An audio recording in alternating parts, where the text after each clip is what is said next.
Nyt tulen identifioimaan kaksi ratkaisua, jotka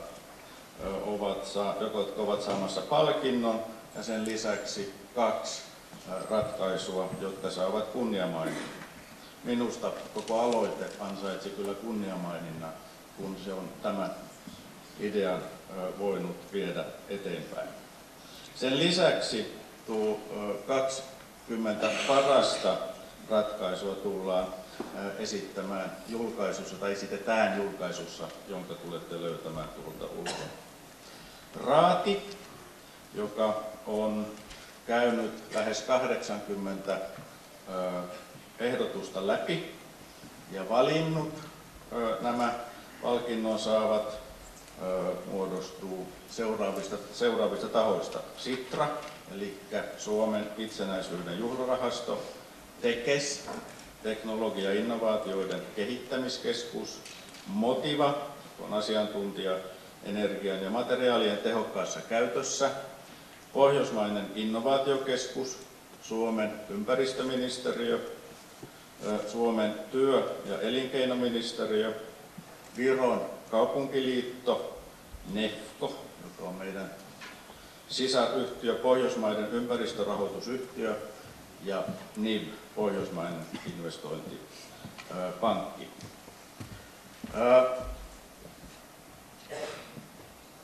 Nyt pyydän ne, joilla on kunniakirjat ja pukat, tänne ylös. Ja toisen palkinnon on saanut Eko2, ekotehdas Tampere 2020-hanke, jota edustaa Pauli Välimäki, joka on ollut hankkeen johtaja. Tämä projekti on Tampereen kaupungin viime keväänä käynnistämä, ja se toteuttaa Tampereen ilmastositoumuksia. Se kehittää vähähiilisiä kaupunkisuunnittelun toimintatapoja ja se edistää ympäristöliiketoimintaa.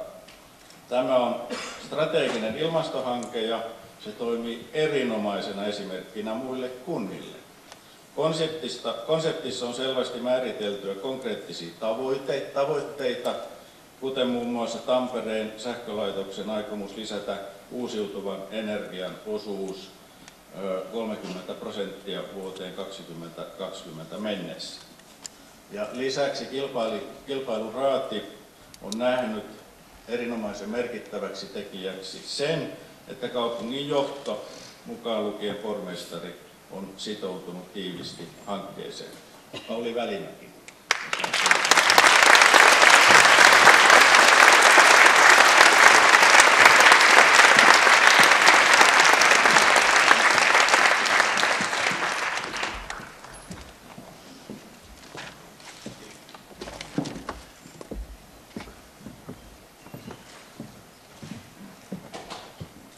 Ett annat pris utdelas till Snowpower, snökyla, som innebär att snö lagras under vintern för att användas för kyländamål under de varmare årstiderna.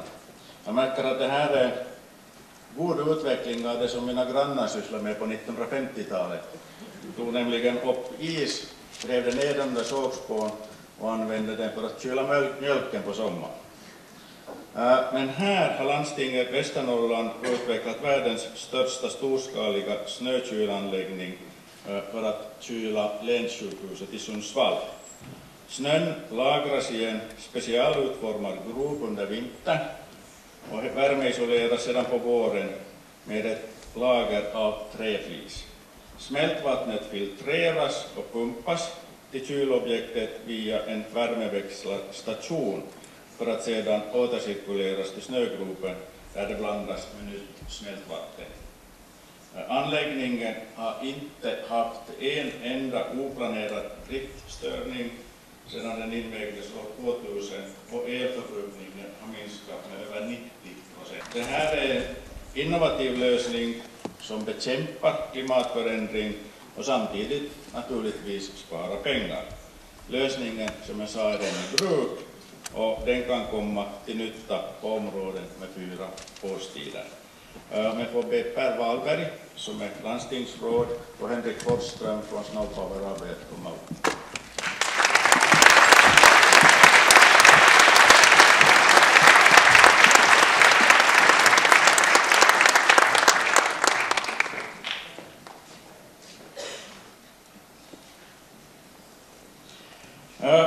Som jag sa, jag har också äran att dela ut 2 hedersomnämnande. Det första går till Catch Solar Energy AS, som är här representerat av Hans Christian Franke, VD, och Irene Arnestad. De har utvecklat ett värmeväxlare för solenergi. Solfångaren ersätter andra energikällor och ger ren och förnybar energi för uppvärmning av vatten och byggnader. Genom den nya tekniken så värms rent vatten i solfångaren direkt på en platta som absorberar solens energi. Enligt Jurys bedömning så kan det här bidraget användas på många olika sätt och anpassas till byggnaders arkitektur. Energinyttan är utomordentlig och förslaget är lätt att ta i bruk.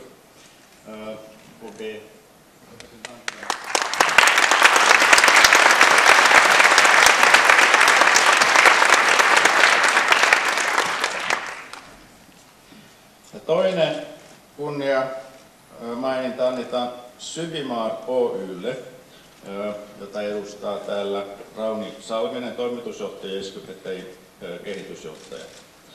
Syvimar on kehittänyt suljetun kierron kokonaisuuden, johon kuuluu kalan kasvattamo, kasvihuone, biokaasulaitos, generaattori, tuulivoimala ja biodieselin tuotantolaitos.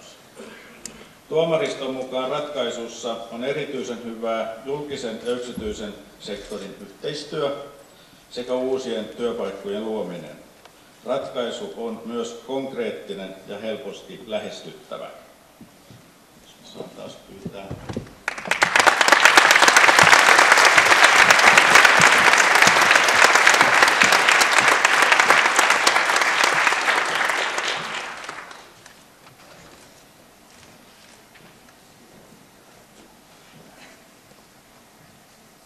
Varma gratulationer till vinnarna och lämpimät onnettelut voittajille. Nyt annan puheenvuoron palkinnon saajille. Först kommer Pauli Välimäki att säga några ord och sen kommer representanterna för Snowpower, Paul Wahlberg och Henrik Forsström att säga några ord. Varsågod.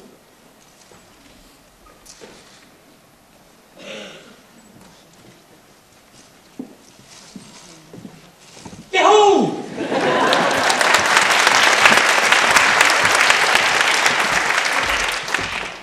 Haluan kiittää tamperelaisten puolesta. Meitä on täällä muitakin. Minä en ole tätä yksin ansainnut.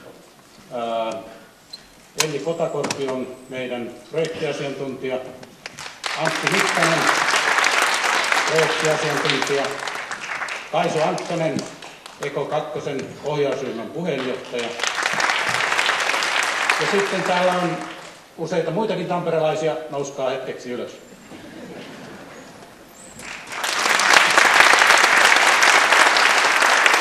Kiitoksia. Ilmastotyö on aina yhteistyötä ja sen vuoksi haluan omistaa tämän palkinnon kaikille niille tamperelaisille, jotka tekevät konkreettista työtä ilmastopäästöjen hillitsemiseksi. Pari sanaa Tampereen kaupungista. Me mainostamme usein kaupunkiamme Suomen suurimpana, Pohjoismaiden suurimpana sisämaakaupunkina. Ja niin se taitaa vielä ollakin. Tampereella on 213 000 asukasta ja uusia asukkaita tulee noin 2000 vuosittain. Koko Tampereen seudulla, joka koostuu 8 kunnasta, on noin 350 000 asukasta ja se kasvaa noin 4 500 asukkaalla vuosittain. Tämä kasvu aiheuttaa energiankulutuksen kasvua ja kasvihuonekaasupäästöjen kasvua. Ja me haluamme tällä Eko 2-ohjelmalla ottaa tuon kasvun kestävästi vastaan. Eko 2-ohjelma perustuu Tampereen kaupunkiseudun ilmastostrategiaan, jonka kaupungin valtuustomme hyväksyi vuosi sitten. Tuossa strategiassa asetetaan tavoite vähentää kasvihuonekaasupäästöjä 30% vuoteen 2030 mennessä. Tuona samana aikana Tampereen kaupunkiseudun väestön pitäisi kasvaa 30%. Eli väestö kasvaa, mutta päästöt meidän täytyisi saada kääntymään alaspäin. Se on iso haaste. Ja sen vuoksi Tampereen kaupungin hallitus käynnisti Eco 2-ohjelman, joka on 10-vuotinen strateginen hanke. Sitra, Finnish Innovation Fund, tukee meidän hankettamme sen 3 käynnistysvuoden ajan. Eco 2-hanke sijaitsee kaupungin konsernijohdossa. Kuten kuulimme, sillä on kaupunkimme pormestarin ja ylimmän johdon tuki. Tämä on erittäin tärkeää, koska vain siten koko kaupunki sitoutuu yhteisiin ilmastotalkoisiin. Tämä yleinen päästötavoite on jalkautettu kaikkiin kaupungin yksiköihin, joiden toimintaa se koskee, kaupungin vuosittain hyväksymässä talousarviossa ja sen sitovissa vuositavoitteissa. Ja niiden toteuttamista Eco 2-hanke edistää ja tukee konkreettisin kehittämishankkein. Eco 2-hankkeen oma budjetti on vajaa 500 000 euroa vuodessa. Siitä lähes puolet käytetään erilaisiin kehittämishankkeisiin, eli noin 200 000 euroa vuodessa. Sillä ensimmäisen vuoden aikana osallistuimme erilaisiin ilmastohankkeisiin, joiden yhteisarvo oli noin 2 miljoonaa euroa. Ja nämä hankkeet puolestaan generoivat energiansäästöinvestointeja, matalaenergiarakentamisen hankkeita, uusiutuvan energian hankkeita, joiden yhteisarvo on jo satoja miljoonia euroja. Tällä tavalla Eco 2-hanke on edesauttamassa myös ympäristöliiketoiminnan kasvua Tampereen seudulla. Meidän toimintamme keskeinen idea voidaan kiteyttää 3 asiaan.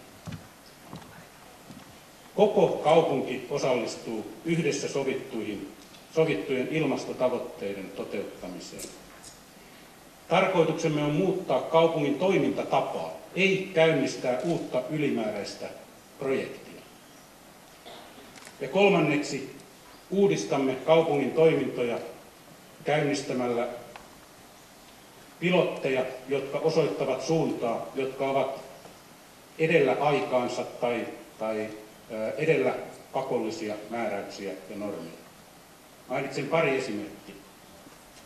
Uudistamme toimintatapaa esimerkiksi kaupunkisuunnittelussa kehittämällä energiatyökaluja ja hiilijalanjäljen laskentatyökaluja kaavoitukseen ja rakentamiseen.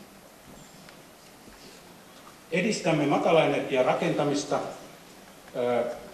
siten, että kaikki kaupungin omat rakennukset, uudisrakennukset ovat vähintään A-energialuokan tasoa. Ja tästä vuodesta eteenpäin kaikille kaupungin myöntämille tonteille Tampereella saa rakentaa vain vähintään A-energialuokan taloja. Ja jos rakentaa passiivia nollaenergiatalon, sitä kaupunki kannustaa vuokran alennuksiin.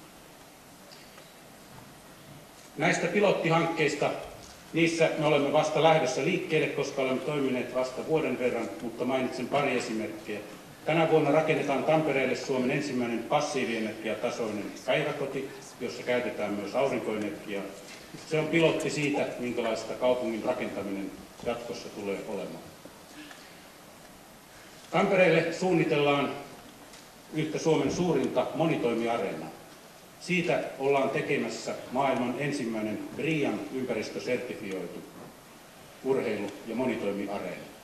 Se näyttää puolestaan suuntaa siihen, miten suuret rakennusyhtiöt, se on yksityinen hanke, suunnittelevat Tampereella matalahiilisiä, vähähiilisiä asuinalueita ja kiinteistöjä. Tämä palkinto, jonka saimme, innostaa ja kannustaa meitä varmasti entistä pidemmälle meneviin askeliin. Meillä Tampereella on tapana sanoa, ei tehdä tästä nyt numeroa. Me olemme vaatimattomia, mutta haluamme silti olla kaikessa parhaita. Kiitoksia ja hyvää menestystä kaikkien teidän ilmastotyöhön.